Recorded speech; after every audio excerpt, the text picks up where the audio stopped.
All right, friends, last week we kicked off our new sermon series that is for this Easter season and beyond.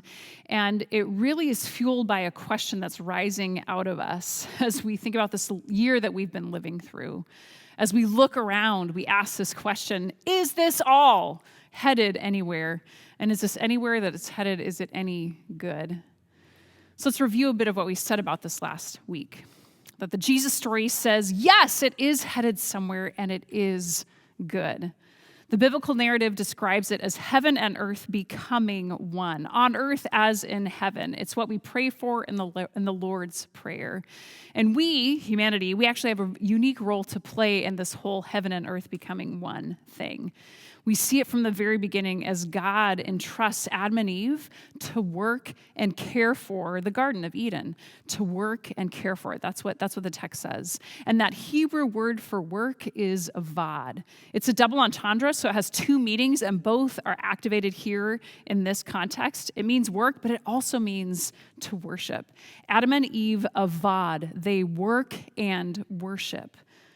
As the biblical story unfolds, like Eden, there are these unique places where heaven and earth overlap, like in the temple and with the tabernacle.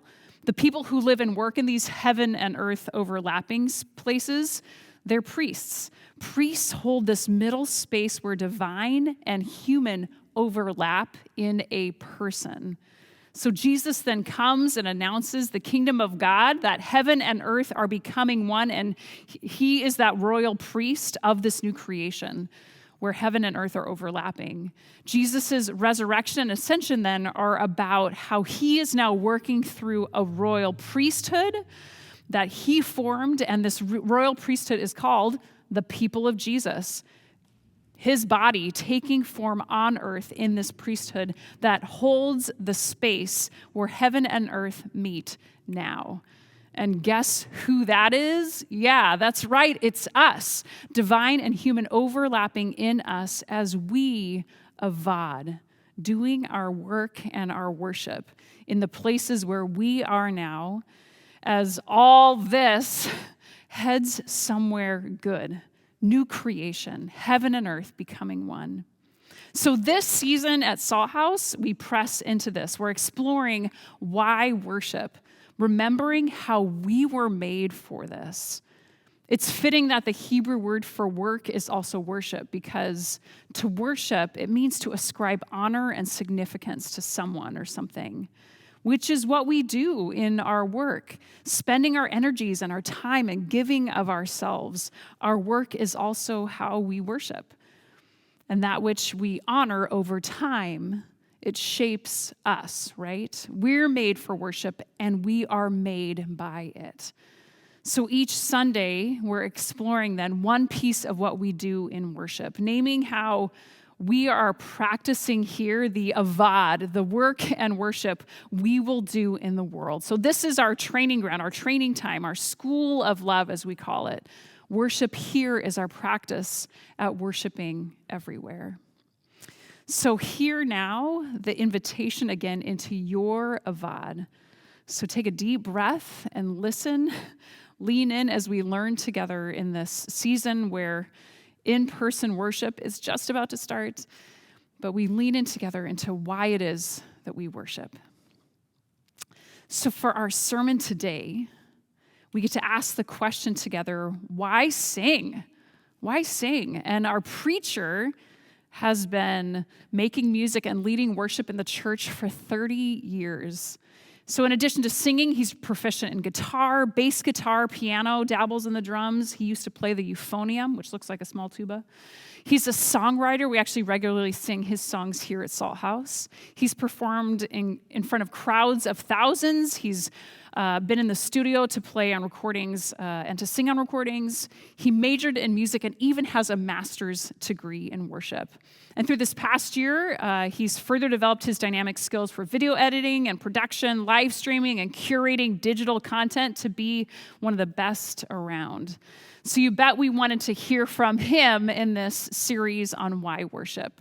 He is so good at what he does and has so much experience and education in this thing that we do every Sunday. And the amazing thing is that we actually get to hear from him every Sunday because I'm talking about our own Jason Bendickson. But my friends, today he's putting down his guitar and takes some time to sermonate with us and let us come close and hear some of the brilliant things he knows about what God does in us and through us when we sing. So friends, I'm thrilled. Let's welcome to our Salt House microphone one who will hate that I said all these beautifully true things about him. The fantastically overqualified, one of my favorite humans on the planet, Mr. Jason Bendickson. Well, that was quite an introduction. Thank you, Sarah.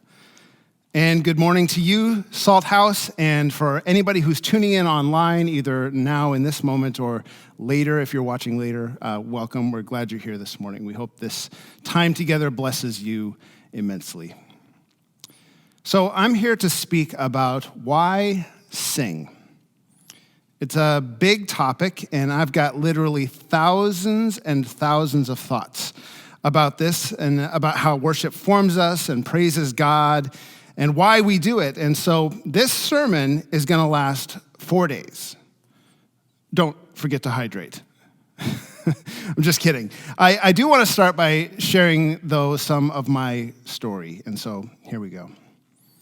I was born into a churchy family, and some of my earliest memories, besides exploring the great outdoors in my backyard in Montana, were of the church nursery, of crawling around under the pews, looking for the pencils that people dropped, sneaking up into the balcony and exploring the pipe organ, like getting back in there and looking at all the stuff, and like sneaking down to the kitchen and stealing sugar cubes. I'm sure that I'm not giving any kids any good ideas here right now, I'm sure. Anyway, I was not entirely aware of what was going on kind of at the church. For me, it was just kind of a playground. But I naturally fell into the rhythm of the culture and the liturgy and the music and all of those things that were happening. As I got older, that green hymnal that was found in the pews would sit in my lap through the church services, and I would use it as a hard surface to, color on the coloring pages or doodle on the back of the attendance cards. And I was surrounded by the music of the late 70s and early 80s Lutheran worship. And I can still recall much of the liturgy from memory now.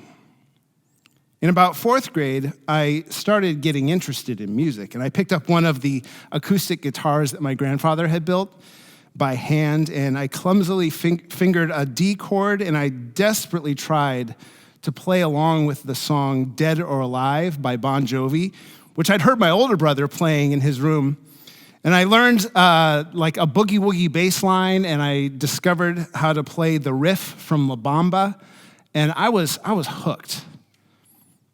On Confirmation Sunday, I was in 5th grade, and my older brother, who'd been playing bass with my dad at the church, was getting confirmed that Sunday. So my dad needed a substitute bass player to take his spot. So he strapped this big, old, heavy, solid oak electric bass around me, which weighed more than I did, and showed me a few notes and where to play them, and we went into it, and I played music in the church for the first time. To my memory, I did not do a very great job. But, that didn't matter to my dad. You see, I think he knew something was about to happen. And that thing was that there was a spark that ignited a lifelong affection for making music in the church as an act of worship in me. I became obsessed with music, and I devoted hours and hours of my free time to figuring it out. In my middle school years, I'd arrive home after school, I'd grab one of the homemade cookies out of our pantry and then hang out in the kitchen and watch Star Trek: The Next Generation. And then I'd wander off to my bedroom where I had my boombox and my cassette tapes, and I'd throw them in, and I'd grab my bass, and I'd sit there, and I'd listen to the music, I'd absorb it, and I would learn to play along, and I'd learn the rhythms of the songs and the form and all the things that went along with just playing music. And rock and roll was my thing, so it was listening to like Poison and Van Halen and Bon Jovi and Extreme and like these like heavy-hitting rock and roll bands. I just like that music just soaked into my soul. And I learned by listening and listening and listening and trying. And like reading music came like later for me. It was a skill I had to learn later. But my ears were this window into the world of wonder. Throughout my teen years, I became involved in leading music at my home congregation alongside my dad and my brothers. And I played bass in my dad's singing group called AM and FM, which traveled around the Northwest region for years. I got to lead music with many talented folks for some large Lutheran youth gatherings around the country in the 1990s. And then from 2001 to 2004, I served as a contemporary worship leader at University Place Presbyterian Church near Tacoma. And during that time, I did a bunch of recording projects with my brothers and studio work and wedding gigs and worked with other artists in Seattle and Tacoma. And I also led music with my brothers for an evening service called The Cross at Trinity Lutheran Church near PLU. Incidentally, this is also when I met Sarah and we started dating. When we got married, Sarah was in seminary in the Bay Area. And so when I moved down there, I got a job at St. Matthew Lutheran Church in Walnut Creek, California. I served there for 10 years in a couple of different music director roles. And I wrote music and I arranged music for the church. I collaborated with other musicians and worship leaders, and I helped produce a couple of albums for friends and helped organize annual events like a valley-wide Maundy Thursday service and an event called Songs from the Valley, which was an event that featured regional church talents that was literally like just a fun way to do like live music in the church. There were so many other moments in between where simply making music, usually with others, has been the most exquisite joy of my life. And it continues to be. And I have so many mentors and teachers and encouragers and guides to thank for this. So thanks for listening to that little part of my story. All right, so now let's talk about singing. Why do you sing? Where do you sing and when do you sing? Who do you sing with or for? Are there particular moments when singing just seems to make sense for you? So feel free to add your thoughts or your comments in the feed here if you want to do that. I'd love to read those later. I'm not going to read them now, but I'd love to see them. But I also have a confession to make. While I'm here to speak about why sing, I've got to be completely honest that at the very core of my being, I'm really an instrumentalist. My instrument of choice, as you may have guessed, is the bass. Playing bass is my joyful noise. And yes, I do sing too, clearly. I sing in the car, and I sing songs to my kids at night as I put them to bed, and we sing our table prayer before our meals, and I've sung in choirs, and obviously I sing here at Salt House. But just let me say that my mind and heart and soul, I don't, in this body here, I don't know that I have a really good reason to, or an answer to what it means to sing for myself. But that said, I do think I have some good thoughts that I want to share with you about why we sing. The Hebrew word ruah, which is mentioned in the Old Testament about 400 times, translates to breath or wind or spirit. So I want to invite you to think about your breath for a moment. Take a breath in, and then let that breath out. Maybe make some noise or a groan or a sigh. And let it resonate in your body and then echo into the room that you're in. Here's a question. Who made that sound? Where did it come from? Was it you? Was it the breath, the ruah, the Spirit that sustains your life? It's not much of a practical point that I'm trying to make, but more of an invitation into a larger perspective that our activity of singing in our entire lives is supported by ruah, this breath we breathe, this animating Spirit. When we sing together, we participate in something that extends beyond just the act of making noise. Last week, Sarah talked about the role of the priests in the temple. Part of their job was to direct the noises of creation toward the Creator as an act of worship. Praise, gratitude, thanksgiving. When we move together in a unified way with all of our unique noises in one breath in the Spirit, we enact that priestly role and the role of creation orienting toward God in worship. And so here's a little bonus for you. Research has shown that singing is actually very healthy together, and singing together, that is. It can boost one's immune system and improve mental and physical health, and, especially in non-COVID times, where it seems like it's dangerous these days. When I directed music in California, my friend Dean came to me and said, I want to join the choir, but I've never sung with a group before.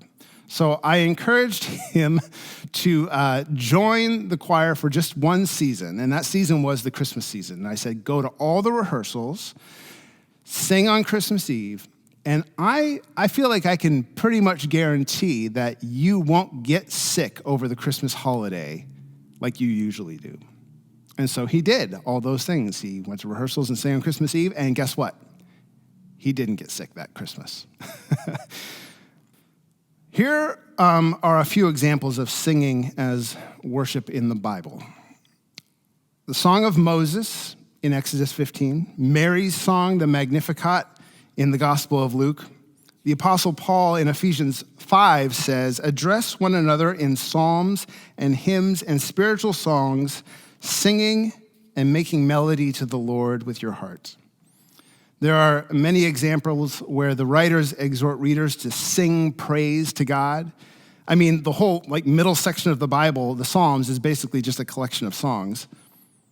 And, I found this kind of funny as I was researching this. I typed in sort of a song, biblical references. And one of the references came up as Genesis 1:1 through Revelation 22:21. That's the whole Bible.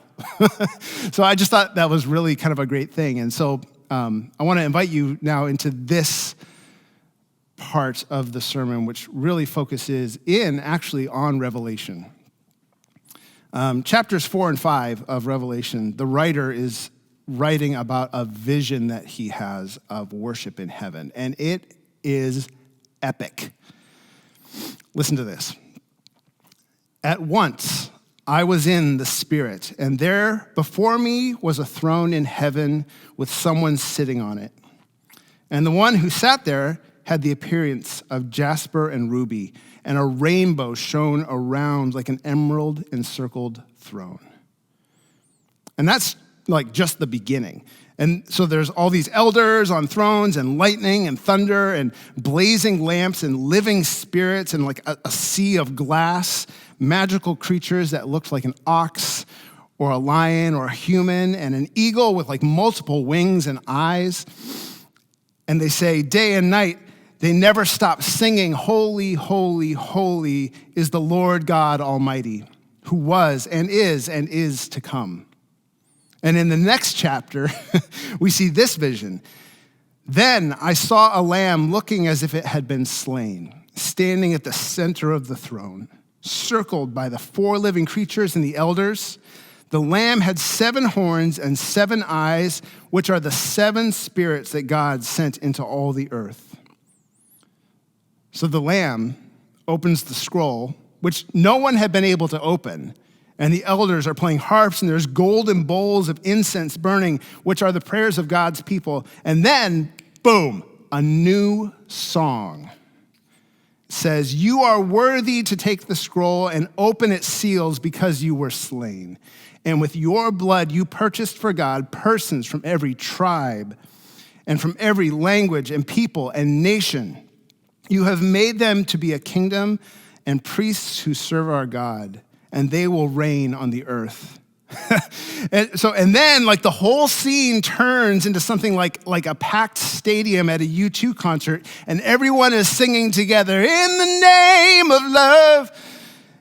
Thousands upon thousands of angels are all these living creatures and the elders, and at this peak moment, the writer shares this last vision with us. Then I heard every creature in heaven and on earth and under the earth and on the sea and all that is in them saying, to him who sits on the throne and to the Lamb be power and glory and honor forever and ever. And then the four living creatures say, Amen, and the elders fell down and worshiped. Whew. Man. All right, so did you get all that? Isn't that an amazing vision? It's like mind-boggling. It like satisfies all of my like geeky sci-fi fantasy craziness that I love. But I want to like just bring it back down to earth for just a moment in a way that hopefully informs our understanding of what it means to sing together in worship. First, the writer mentions that he was in the Spirit. And I love this. It really resonates with the ruah, the breath. We're sustained by this breath of God in our worship. Whether singing or speaking or sighing or moaning or lamenting or complaining or like whatever, it's a gift that has been granted and we are invited to participate. Second, the writer talks about all living creatures, persons from every tribe and language and people and nation. The story of God in the Bible ends with all people being brought together in song. It's the final number of the show, and it's so good. It's like the standing ovation, and it's like a world-class party, and everyone's invited. And this is what it looks like for all things to be made new at the end of the story. This is justice, and this is mercy and forgiveness and reconciliation all wrapped up into one big finale. And finally, the writer goes on to note how day and night they never stop. This is an ongoing, perpetual praise machine that has been set in motion by God that will never cease. And I love when the Lamb opens the scroll. This is like Jesus' victory over death, by the way. And the whole thing just elevates. It's a key change, and it's a beat drop, and it's the fourth time around of the gospel chorus, and the soloist is knocking it out of the park. And like the drummer doesn't care how loud he's playing, and the rhythm section is just in the pocket, and like the Hammond B3 organ is humming with goodness and wisdom. Like the family matriarch, like leaning back in her chair with her fan, eyes closed and a smile on her face, just soaking in the moment. And that moment is ongoing. It has no beginning and it has no end. And that is what we're invited to step into. You see, it's like stepping into a river. The river starts somewhere as rain from the heavens on the mountaintops.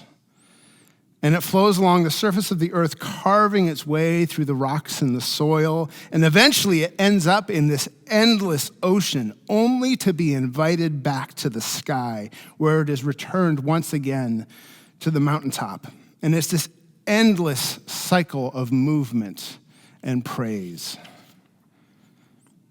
I've always felt like music, in particular, exists, whether we can hear it or not. And when we participate in music and in worship, it's just like stepping into that river and being carried along by the endless flow of grace and mercy that sustains life. When we sing and worship, it's not really about what we manufacture of our own volition. and offer to God, but rather it's about accepting the invitation into the perpetual, ongoing praise that all of creation so effortlessly offers up to God. So here's my hope for you and for us here at Salt House. When we sing together, that it's from the heart, even and especially from a broken heart. When we sing together, that we are swept up into the mystery and the movement of the Spirit, the Ruach. When we sing together, we breathe in grace and we breathe out praise. And it doesn't really matter what it sounds like. You don't even need to know all the words. You can hum, you can make your own joyful noise. But sometimes when we sing together, I know that sometimes you just gotta sit back and soak it in. And I get that. And when we sing together, sometimes the song we're singing, we know it isn't for us, but it's for the ones who can't seem to muster the courage or the will to sing their own song. And so we sing on their behalf. When we sing together, we're invited into remembering that there's so much more happening on earth and in heaven than we can possibly even hold in our minds. When we sing together, we join the rhythm of the saints who've sung these praises long before we were here and will continue to sing long after we're gone. Man, there are so many other things I could probably say today, but it's time to do something else. So I want to invite you to get ready to sing with me. I'm going to grab a microphone here. Move over here. And I want to sing a song from that passage in Revelation. That is one of my favorite songs to sing, called We Fall Down. We've sung it before, so I invite you to step into the river with me as we sing this song together.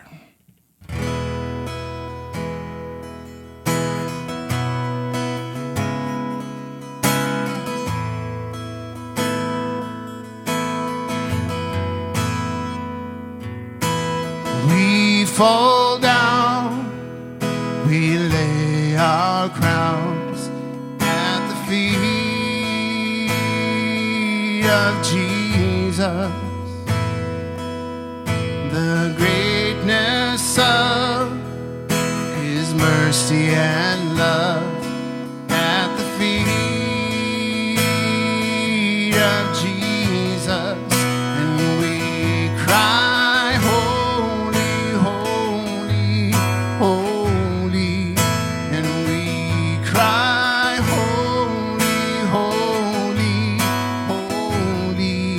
And we cry, holy, holy, holy is the Lamb.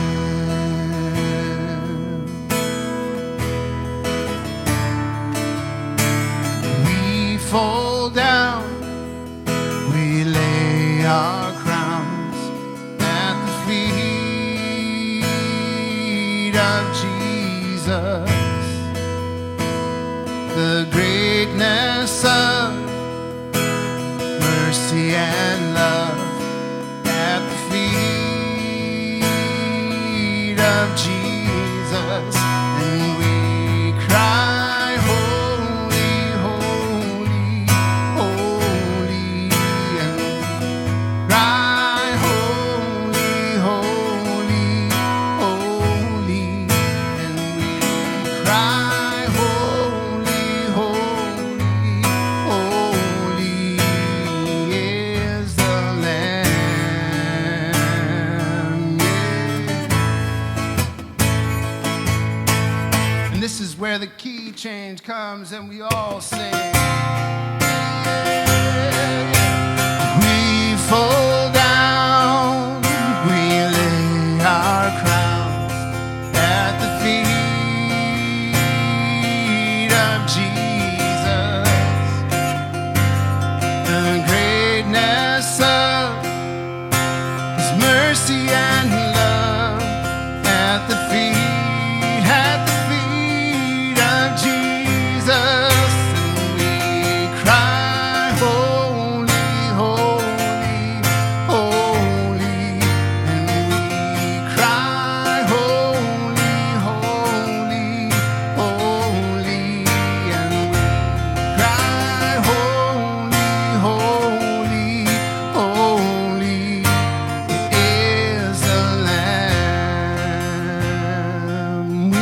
holy, and we cry, holy, holy, holy, and we cry, holy, holy, holy, and we cry, holy, holy, holy is the Lamb.